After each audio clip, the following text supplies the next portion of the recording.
How you faring today? You faring well? How's everybody doing? I just did a meditation about an hour and 16 minutes with Jason Stephenson. That dude's cool. I am not having a real good time studying the insides. Today's Loretta's 67th birthday. Yep, 67th. Thought maybe we could skip it, but oh well.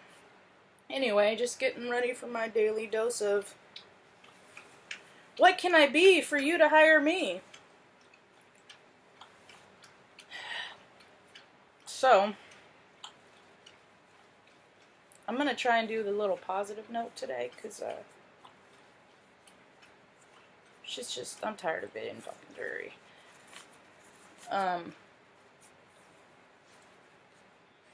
don't know, it's hard to be positive when frickin' countries are frickin' showing off bombs and stuff like that. It is very hard.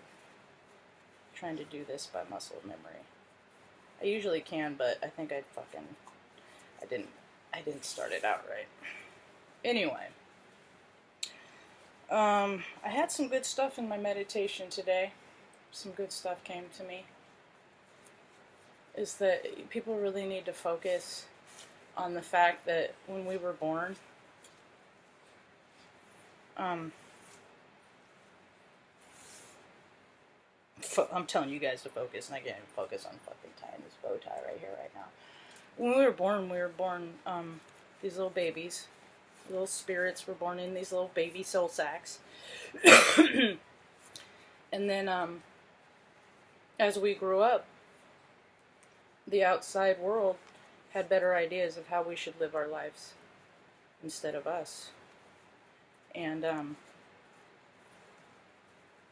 so they started interjecting their 2 cents worth, and, you know, I mean, it starts before we have any say, because they're dressing us, you know, they gotta dress us. But I hated freaking baby clothes and bloomer butts and stuff like that, because I was too busy freaking climbing trees when I was 2 years old, so don't put bloomers on me, dude. Did I jack up my collar all the way? There. Well, this'll work out. There we go. I don't know what I did there, but it seemed to just turn out alright. It's kind of loose. Anyway, so,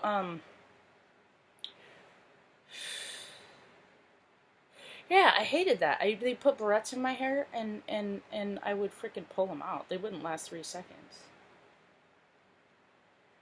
So then I started dressing how I wanted to dress.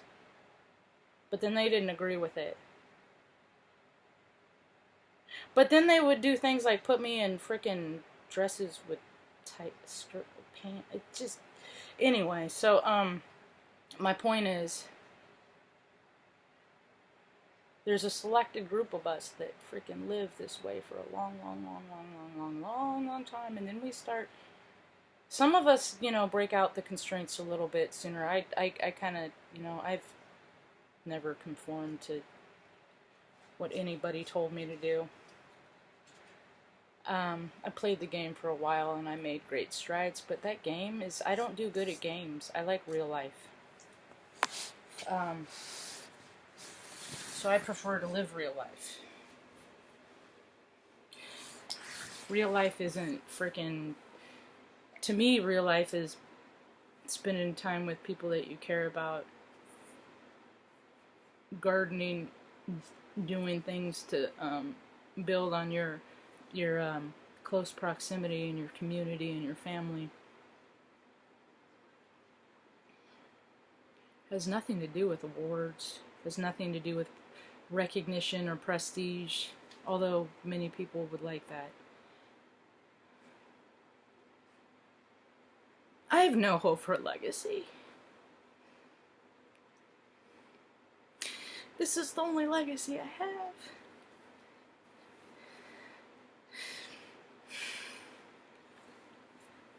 There's nobody behind me to leave anything to. The only legacy I have is to help show people that you can be brave and stand in your integrity. And once you get past that really uncomfortable part, it does feel good. It does feel good. All of this emotion is for those people that haven't found it yet. Those people that forgot about what they dreamed about when they were little, and they forgot, you know, all the ideas that they've had and never implemented. Because they got caught up in having to pay bills.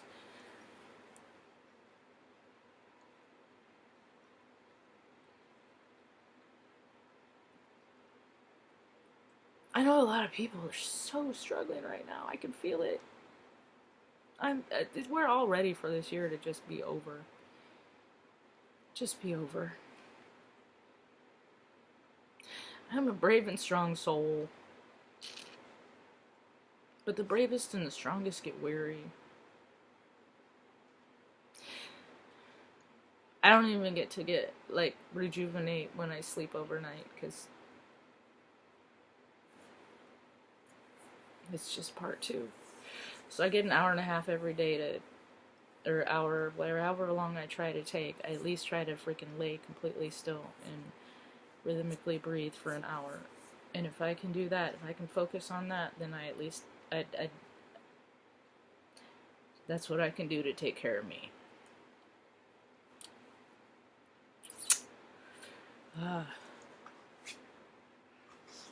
I just feel that there's a lot of loneliness, even with people with families right now.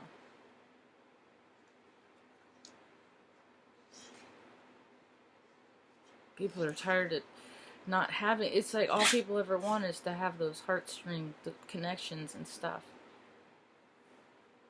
And then they get, but they keep putting more stuff in front of them that keeps those from actually happening.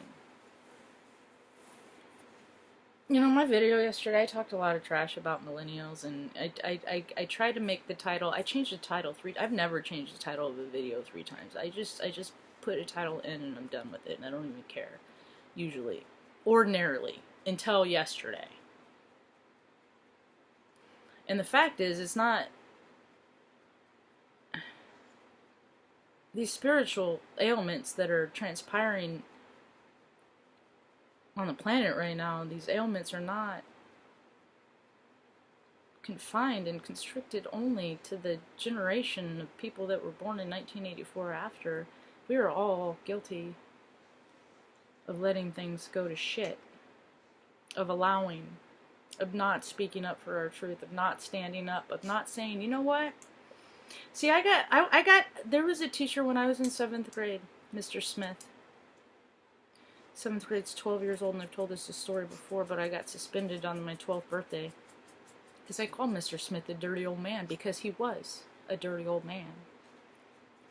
And I got suspended. Now, he made a lot of young girls uncomfortable for a long time. I just saw it and called him on it.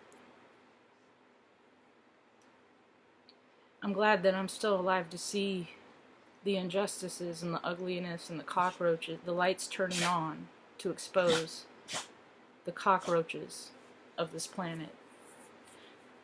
And the rate it's happening at, it's scary. It's hard to take. I mean, I know of all the crap that's happening. I don't even watch the news. I go to some random places. I do know what's going on a large scale because of the places that I go and the information that I provide to myself. Because these are resources that I go to that have been tried and true over the years, that haven't varied and, you know, sold out and things like that. If people really want to know how to trust your gut, I can tell you, let your heart lead the way.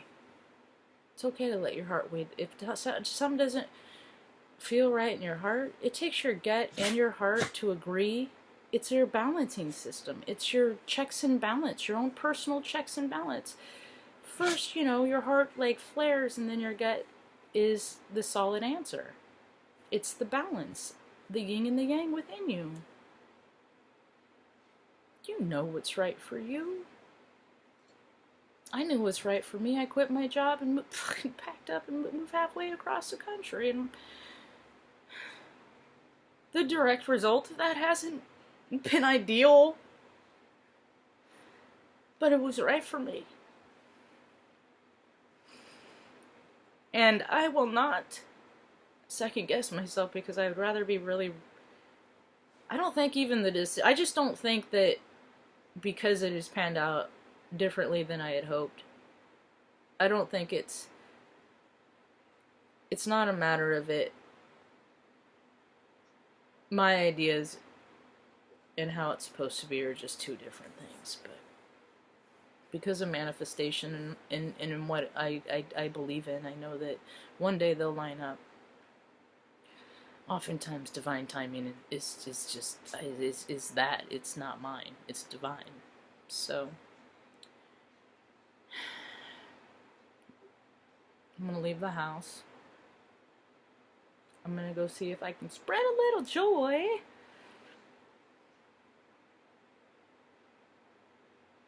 It's hard to stay positive when you just feel the emotions and the weight of all the sadness that's happening on the planet right now. And I know I'm not the only one, because light workers, way showers,